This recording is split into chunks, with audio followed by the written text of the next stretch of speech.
My name is Wendell Carl Larson, better known as Dooley. I was raised in West End, Duluth. And looking back, I guess we were poor, but I didn't know it at the time. I was the only member of Troop 19 that became an Eagle Scout. We were poor enough that I couldn't afford a Boy Scout uniform.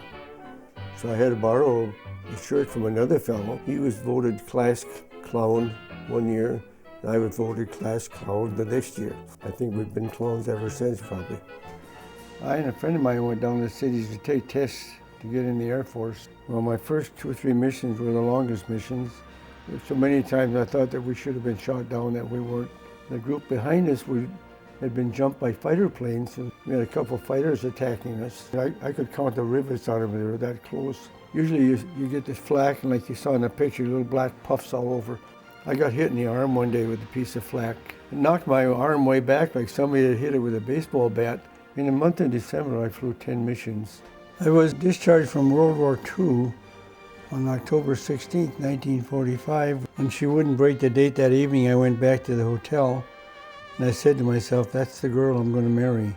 Ruth was a hard worker, just like the boys.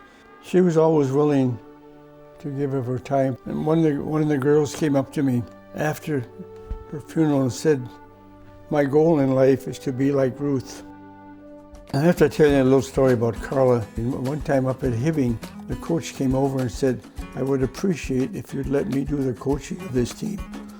Some of the highlights I've had with the boys are been on fishing trips. I would never have met Shirley or Ruth if it hadn't been for World War II.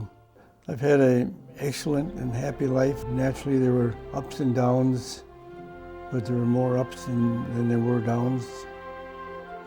Life has been good, and it continues to be good.